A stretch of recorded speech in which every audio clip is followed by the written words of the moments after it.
Ça dépend des adversaires. Par exemple, les étrangers avec qui je suis au Japon pendant 5 mois, c'est des vrais adversaires. Mais au Japon, je les considère vraiment comme des amis parce que là-bas, on est loin de tout.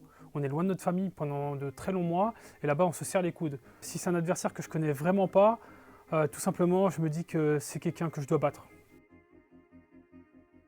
Je n'essaie jamais d'intimider mes adversaires, ça me correspond pas.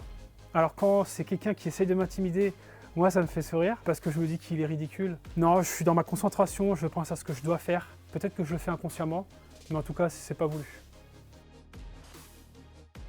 J'ai gagné toutes les épreuves individuelles sur le même championnat du monde. Je suis le premier de toute l'histoire de mon sport à avoir réalisé ça.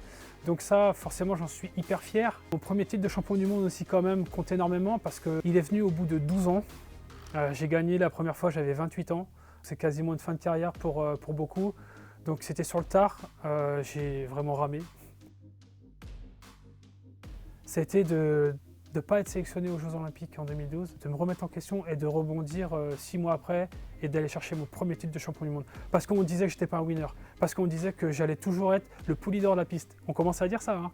Ouais, François Pervy, il a 28 ans, il a 27 ans, c'est un poule leader, ok, c'est bien, il fait 2e, 3e de championnat du monde, mais il n'a pas ce petit truc.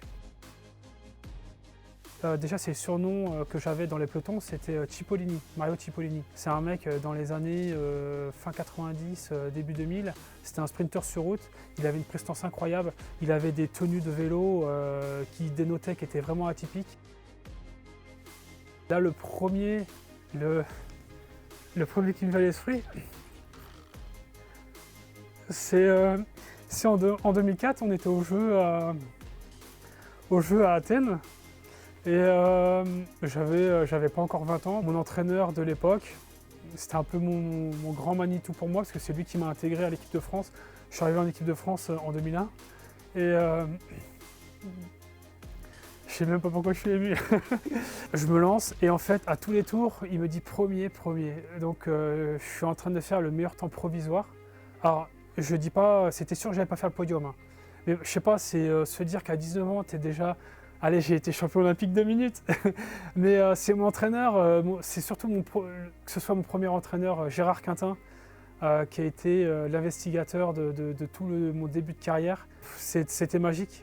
Les Jeux, j'avais 6000 personnes qui me criaient dessus, la première fois de ma vie, dans un vélodrome. J'avais les tympans morts, on s'entendait plus. C'était incroyable, j'en ai des frissons là, c'était incroyable. Je vous donne rendez-vous aux Jeux paralympiques de Tokyo fin août.